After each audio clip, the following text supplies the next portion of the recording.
도시에 조그만한 소규모의 도시입니다만은 그 교회에 두 개의 교회가 있었습니다. 교회가 많으면 좋겠습니다만은 그 교회는 그 지역에는 두 개의 교회가 있을 필요가 없는 지역임에 틀림이 없었습니다. 시간이 흐르면서 서로의 그런 마음들이 좀 이렇게 가까워졌고요. 서로 협력하고 또 통합하려는 움직임이 있었던 겁니다. 그래서 서로 예배의 방식을 두고 의논하기로 이렇게 결정을 합니다. 그리고 예정된 시간에 대표들이 모였습니다. 모인 이유는 우리가 두 교회에서 각자 예배 드리는 것이 낫지 않기에 서로 하나의 그런 공동체 속에서 서로 합력하여 복음을 위해 선을 행하는 것이 보다 선한 그 결과가 있을 것이다 라는 그런 결론에 도출했기에 이제 서로 의논하여서 이제 예배의 시간, 예배의 방식들을 의논하기 위해서 모였던 것입니다. 양측의 리더들의 입장을 그들은 서로 차분히 듣기 시작했어요. 전통을 중시하는 교회는 이렇게 말합니다. 당연히 전통을 중시하니까 예배의 그런 시간들, 그런 이제 형식들, 그런 절차들, 그것이 매우 중요하지 않겠습니까? 그들은 말합니다. 우리는 예배의 경건함을 추구합니다. 소중히 여깁니다. 이렇게 한마디로 이야기를 건넸어요. 현대의 감각적 그런 또 그 의미를 굉장히 중시하는 그 교회는 이렇게 말합니다. 우리는 찬양 속에 울려 퍼지는 그 악기의 그 흐름 속에서 각자의 감각을 동원하여서 하나님 앞에 예배드리는 그 각자의 그런 모습 속에서 자유롭게 예배드리는 그 모습을 굉장히 소중하게 여깁니다. 그 안에서 하나님과의 교제를 추구합니다. 이렇게 말했습니다. 여러분 어떻습니까? 전통적인 교회, 현대의 감각을 추구하는 교회 달라도 너무 다릅니다. 오랫동안 대화를 했고 그들은 결론을 내렸어요. 자, 이렇게 결론을 내렸죠. 주일 오전에는 우리가 전통적인 그런 시스템 속에서 예배를 드립시다. 그리고 오후에는 자유로운 형식의 예배를 드리도록 합시다. 서로 각자 예배를 참석하면서 또 진심으로 드려보면서 서로를 이해하는, 서로 용납하고 각자의 모든 고집을 내려놓을 수 있는 그런 길들을 모색해 봅시다. 이렇게 결론을 내렸습니다. 충돌과 대립되는 그런 것이 아닌 폭넓은 이해의 그 마음으로 각자의 예배를 드리면서 접근해 보자라는 결론을 도출했던 겁니다. 지혜로운 조율이었고 그리고 대화를 통해서 점차적 두 교회는 서로 하나가 되기 시작했습니다. 서로 다른 성향들의 사람들은 한 공동체에서 서로의 그런 주장들을 주장하기보다도 서로의 주장들을 이해하고 내려놓을 것은 내려놓고 주장할 것은 주장하면서 서로 이렇게 하나로 뭉치는 데에 그런 서로의 마음이 가까워졌던 겁니다. 그리고 함께 예배하는 새로운 질서가 형성되었다고 합니다. 사도 바울은 이방인의 사도로 부름받았습니다. 그리고 부름받은 즉시 그런 복음을 위해서 헌신하면서 세 차례에 걸쳐서 복음 전도를 떠났죠. 그리고 열정적으로 그런 복음을 전했습니다. 그런데 그가 예루살렘에 도착한 그를 기다리고 있는 것은 사도 바울을 기다리고 있는 것은 그 모든 사역들을 다 이제는 접고 내가 예루살렘으로 가겠노라. 예루살렘으로 가면은 그가 이제 잡힌 바 되고 고난과 아픔을 당할 것이다라는 성령 하나님의 지시도 받았다. 말씀을 이미 드렸습니다. 그럼에도 불구하고 그는 예루살렘을 향해서 나아갔지요. 그리고 오늘 본문은 드디어 예루살렘에 도착하는 장면을 우리들에게 묘사하고 있습니다. 그런데 도착하는 그 순간 기쁨만이 아니라 오해와 긴장의 연속이었다라는 것을 우리는 느낄 수가 있어요. 유대교 전통을 중요하게 여기는 유대 그리스도인들과 그리고 이방 중심의 선교 사역을 해온 바울 사이에 갈등의 문제가 그 안에 커다란 바위처럼 놓여져 있었던 것입니다. 오늘 본문은 바울이 그 갈등을 어떻게 지혜롭게 해결하고 있는가? 양보를 통해서 화합을 끌어내는 장면을 우리는 엿볼 수 있습니다. 이것은 오늘날 교회 공동체를 이끌어가고 교회 공동체 아래서 서로의 그런 신앙과 믿음을 경주하는 우리들에게 시사하는 교훈하는 성령 하나님의 분명한 음성이 오늘 본문을 통해서 우리에게 주는 그런 교훈이 있을 줄 믿습니다. 자, 오랫동안의 선교 사역을 여행을 마무리하고 예루살렘으로 바울이 도착했지요. 자, 그런데 그에 대한 오해도 있습니다. 그런데 그들에게 오해의 그런 요소들이 있습니다만은 교회의 지도자들이 사도 바울을 향해서 먼저 손을 내민 것은 그를 격정적으로 열정적으로 환영하고 모셔드렸다라는 그 점을 우리는 잊지 말아야 합니다.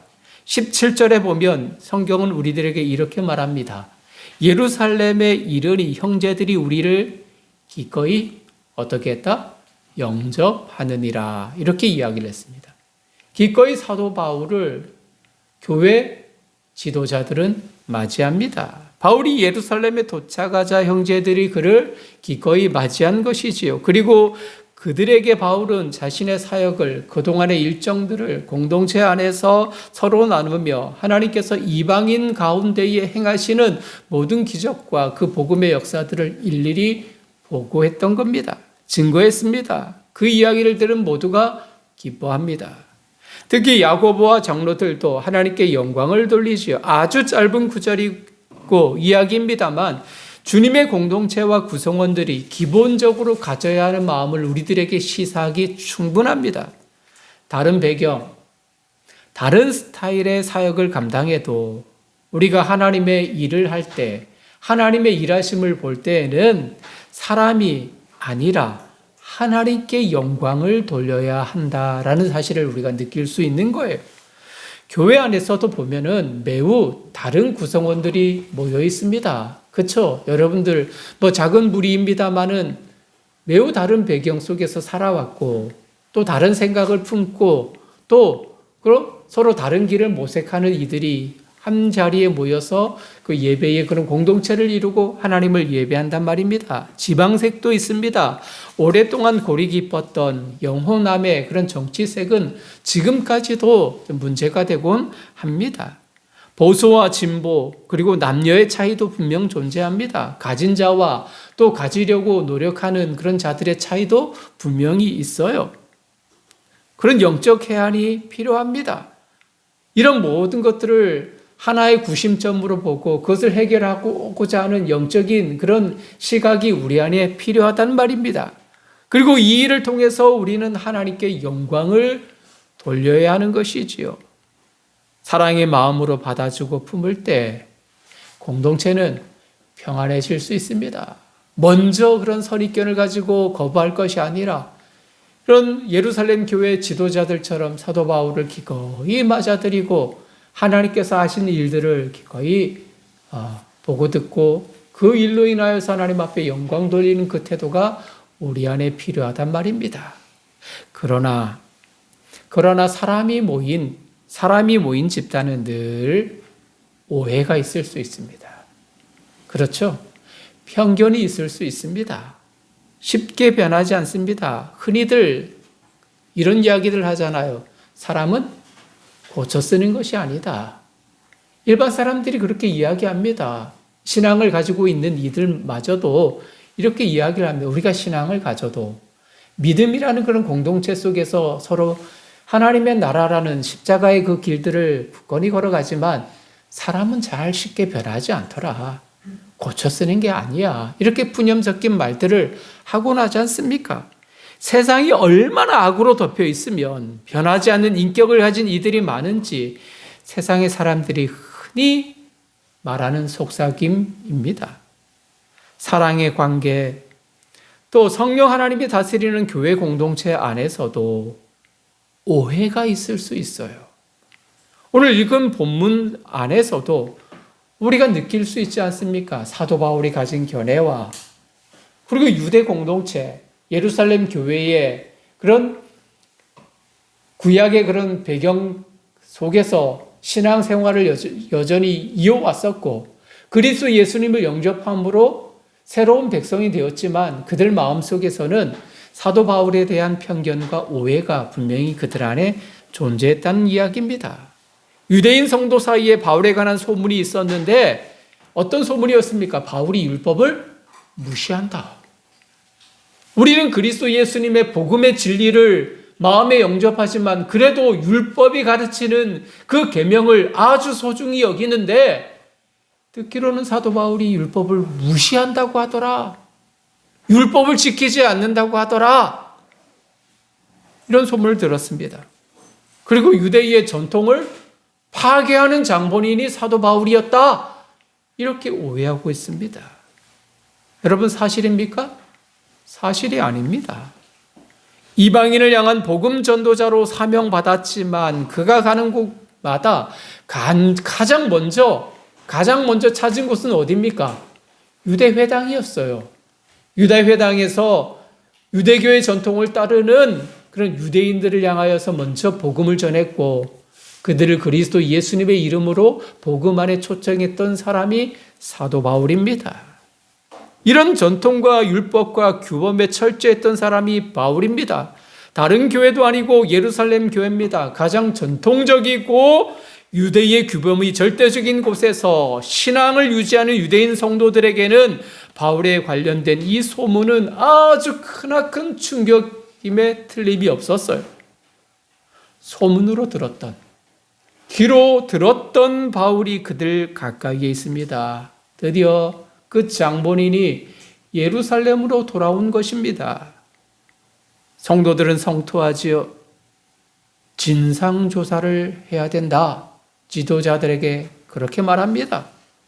그런데 그런 아우성이 있지만 교회 리더인 장로들은 바울에게 일방적으로 요구하지 않았습니다.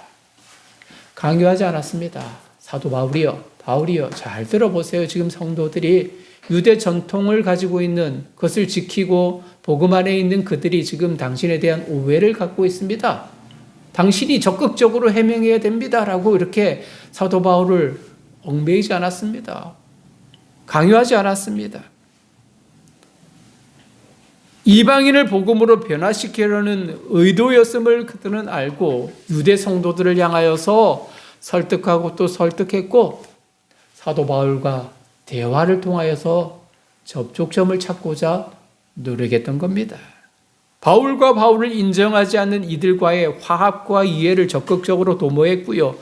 그 틈에 그런 접합점을 찾고자 노력했던 이들의 모습을 우리는 확인할 수 있어요. 그 일환의 하나로서 바울에게 그들은 정중하게 부탁하고 있거든요. 어떤 부탁을 합니까?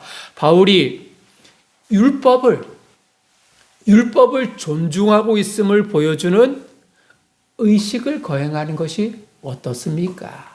아주 조심스럽게 건넸던 거죠. 오해를 풀고 교회 공동체를 하나로 묶기 위한 하나의 사도 바울에게 대한 권면의 말씀이었던 거예요. 화합과 오해 요소를 위한 지혜로운 선택이었던 것이지요. 그 방법은 다름이 아니라 본인이 서원하여서 그 하나님의 말씀을 착실하게 걸어왔고 지켜왔고 행했던 모든 것들을 이제 마무리하는, 내가 서원을 잘 지켰다라고 이렇게 결론을 내리는 그런 의식을 거행하는 것이 어떻겠느냐. 그 의식을 거하면 당신에 대한 오해가 풀릴 수 있을 것입니다. 당신이 율법을 무시하지 않고 전통을 무시하지 않는 사람이라는 사실을 유대 그런 크리스천들이 받아들이고 납득할 수 있을 것입니다. 어떻습니까? 이렇게 조심스럽게 사도 바울에게 권면했던 겁니다. 그럼 사도 바울이 어떤 서원을 했을까요?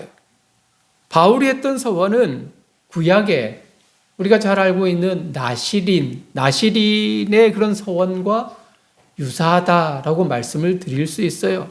민수기 6장에 따르면 나시린은 일정 기간 동안 하나님께 특별히 헌신하기 위해서 3가지를 딱 다짐하고 지켰거든요. 첫 번째는 술을 절대 입에 마시지 않겠습니다. 두 번째는 시체를 가까이지 않겠습니다. 세 번째는 머리카락을 자르지 않겠습니다. 이것이 하나님께 일정 동안 내가 다짐하고 신앙의 결정을 하고 달려나가는 사람들이 지켜야 할 개인과 하나님과의 관계 속에서 이렇게 맺어진 다짐이었던 겁니다. 서원 기간이 끝나면 이제 머리를 이제 깎지 않았으니까 머리를 깎음으로 인해서 내가 그 기간 동안 하나님과 약속했던 이 약속을 충실히 거행했습니다라고 그렇게 선언하는, 이제 서원을 잘 지켰습니다라고 그 결론을 내리는 그 의식이 바로 머리를 깎는 의식이었던 겁니다. 오늘 본문과 그리고 사도행전 18장 말씀을 보면은 18장의 갱그리아라는 그 도시에서 사도 바울이 두 차례 본문과 그곳에서 두 차례 머리를 깎음으로 서원을 다 이루었다라는 것을 공식적으로 표명합니다.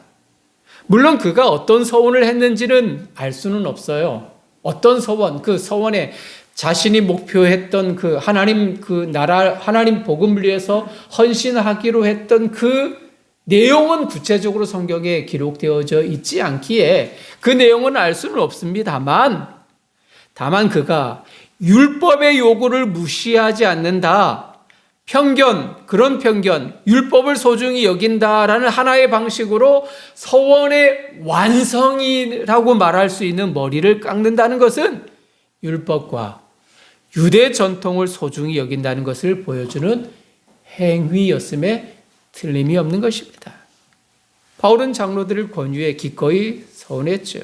이미 서원한 네 사람, 그리고 서원의 모든 과정을 끝낸 이들과 함께 정결 예식을 행함으로, 또 그들이 그 예식에 참여하는 비용, 그 네 사람의 비용을 사도 바울이 기꺼이 다 그가 감당함을 통해서 사도 바울 그 자신이 율법을 무시하지 않는 사람이다, 난 율법을 잘 지키는 사람이고 전통을 소중히 여기는 사람들이다라는 사실들을 예루살렘 교회 공동체 모두에게 공식적으로 표면적으로 보여주는 퍼포먼스를 행하게 되는 것입니다.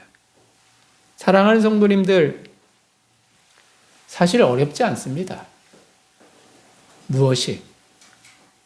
모든 이들의 화합과 하나됨을 추구하는 것은 어렵지 않아요. 물론 개인적인 차이가 있을 수가 있겠지요. 그런데 하나님의 말씀을 묵상해 보면 사도 바울이 얼마나 강골의 기질을 가지고 있는 사람입니까? 열정적인 사람이거든요. 분노할 줄 아는 사람이거든요. 그런데 그가 그 모든 것들을 내려놓았습니다. 무엇을 위해서? 교회 공동체의 화합을 위해서. 자존심만 살짝 내려놓으면, 내 자존심만 살짝 내려놓으면 오해할 수 있다라는 폭넓은 생각을 품는다면 당연 그렇게 할 수 있는 것이지요. 내가 누군데 나를 무시해? 내가 어떤 사람인데 이런 자아를 크게 발동시키고 크게 높이려고 하는 그런 의식을 가지면 어렵습니다. 자아가 크게 작용하면 할수록 오해는 깊어갑니다. 복음을 위해서 이방의 나라로 기꺼이 목숨을 걸고 나아갔고 고난이 기다린다는 사실을 알고도 그는 예루살렘으로 기꺼이 발걸음을 옮겼습니다. 구체적으로 어떤 고난이 다가올런지는 알 수는 없습니다만 동족의 오해, 같은 신앙인들이 이해하지 못하고 수용 불가라는 것이라면 그들이 이해할 수 있도록, 그리고 그들이 수용할 수 있도록 복음과 진리에 어긋나지 않는 행동이라면 바울은 기꺼이 내려놓을 수 있다라는 그런 결단을 하고 의식에 기꺼이 행했다는 이야기입니다. 사실 로마서나 갈라디아 말씀을 보면 사도 바울이 율법을 무시했던가요? 아닙니다. 율법은 복음을 아는 기초다라고 이야기하면서 율법을 행하는 것이 얼마나 소중한 것인가를 사도 바울은 피토하면서 그렇게 이야기를 했습니다. 공동체를 사랑하면, 교회를 사랑하면, 하나님의 복음을 깊이 생각하고 고민하고 가장 절대화하는 성도면 의뢰히 감당할 수 있는 수준인 것이지요. 우리는 때때로 억울한 오해를 받을 수 있습니다.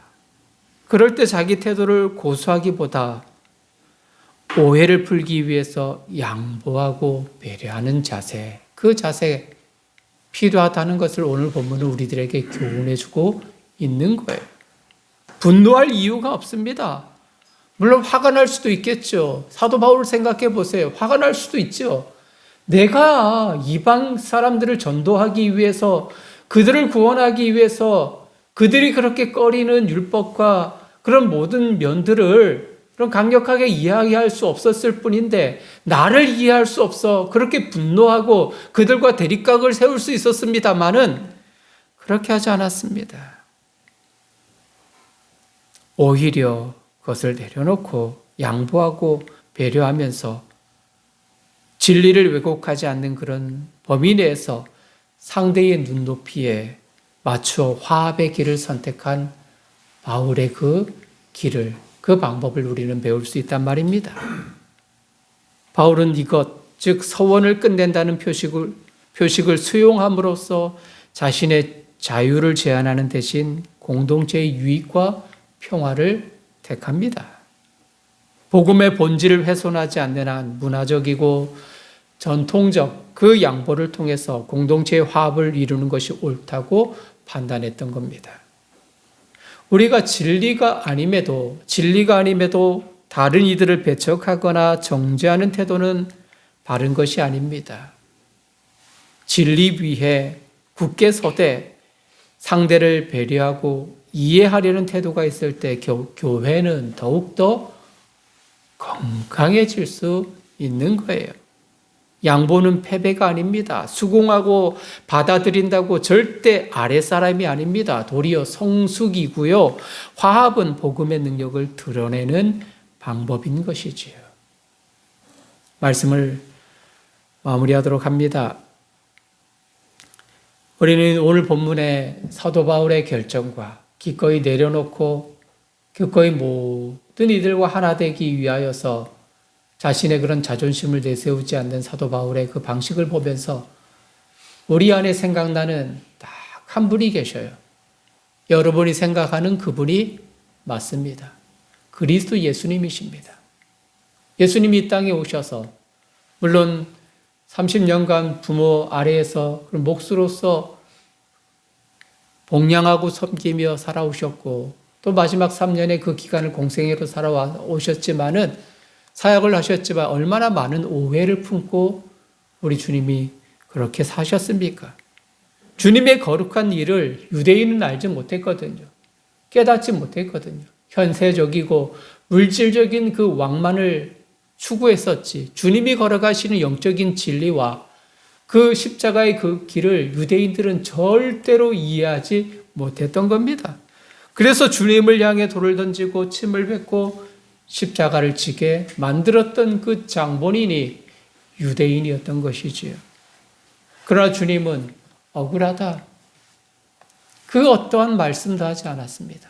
묵묵히 끝까지 그 길이 십자가의 길이고 하나님의 뜻임을 기억하면서 그런 모든 오해를 마음에 품고 그들을 품고 주여 저들의 죄를 알지 못하니 저들의 죄를 용서해 달라고 기도하면서 끝까지 걸어가셨던 주님이십니다. 천사를 동원하여서 원수를 갚지도 않으셨습니다. 끝까지 양보하고 또 양보하고 그들의 마음을 어루만지셨던 분이 그리스도 예수님이셨어요. 복음 그리고 그의 민족, 사도 바울이 유대인이었으니까 그의 민족, 백성을 향한 바울의 뜨거운 헌신, 사랑을 생각하면 그가 느꼈을 감정은 먹먹하게 만들기에 충분합니다. 예루살렘으로 돌아온 것은 민족을 사랑하기 때문이었는데 자기의 민족을 구원하고 하나님의 복음이 예루살렘에 가득 넘치기를 바라는 마음으로 예루살렘에 기꺼이 왔습니다만 그를 기다리고 있는 것은 견고한 오해와 증오의 늪이었던 겁니다. 심지어 그리스도를 따른다는 유대인들도 예외가 아니었습니다. 성령 하나님의 이끄심이 어디까지일까? 그는 고민하고 또 고민했겠지요. 그러나 기꺼이 공동체 한 사람을 위해 그는 내려놓았습니다. 진리에 어긋나지 않는다면 스스로 낮추고 동화되는 그 길을 선택했던 거예요. 바울은 고백합니다. 나는 여러분을 위하여 고난을 받는 것을 기쁘게 여기고 있으며 그리스도의 남은 고난을 그분의 몸, 곧 교회를 위하여 내 육신으로 채워가고 있습니다. 그리스도 예수님으로 인한 받는 고난, 복음을 위해 당하는 아픔, 교회로 인한 손해를 기쁨으로 여기는 것이 우리에게 십자가의 흔적을 남기는 삶임을 잊지 말기를 원합니다. 오늘 우리도 서로 다름을 인정하고 필요할 때는 기꺼이 양보하고 복음을 위해 화합을 이루는 성숙한 그리스도인이 되기를 권면합니다. 셀 수 없는 오해를 받을 수 있고요. 심지어는 내 수고와 내 눈물과 복음을 위해 애썼던 삶을 인정받지 못할 수도 있습니다. 조용히 흐르는 그 눈물을 누가 알겠습니까? 아무도 없는 곳에서 아침과 저녁으로 나와 하나님 억울합니다. 그럼에도 저들을 위하여 기도합니다. 더 성숙하고 더 그리스도 예수님의 말씀에 합당한 인격적인 그런 수양이 풍성해질 수 있도록 기도합니다. 내 눈물을 누가 아실까요? 그럼에도 교회 공동체와 하나님의 복음이 절대화될 수 있다면 또 양보하고 내려놓을 수 있는 그런 결단과 그 길을 걸어가신 사도 바울 그리고 그리스도 예수님 그리고 이어지는 우리 자신이 되기를 간절히 원합니다. 끝까지 참고 모두가 함께 복음의 아름다운 공동체를 이루려는 그 노력과 헌신은 하나님이 알아주신다는 확신을 품고 오늘도 기꺼이 섬기고 사랑할 수 있기를 간절히 원합니다. 사도 바울의 이 헌신을 통해서 예루살렘 교회는 든든하게 세워져 갔습니다. 바울의 오해는 그래도 여전히 남아 있었지만 그래도 사도 바울의 그 진정성을 알고 복음의 효용성을 위하여 기꺼이 하나 되어질 수 있는 건강한 교회로 자라날 수 있었던 것입니다. 서로에 대해서 폭넓은 이해로 그분이 복음의 진리에서 어긋나지 않는다면 그분의 말과 행동을 다 수용할 수 있는 넉넉한 이해심과 그런 사랑이 우리 안에 넘쳐날 때 우리 교회는 교회 이름처럼 늘 사랑교회로 건강하게 설 수 있음을 믿습니다. 주님 오실 그날까지 서로에 대한 이해와 사랑으로 하나 되어질 수 있는 넉넉함이 모두에게 있기를 주님의 이름으로 축복합니다.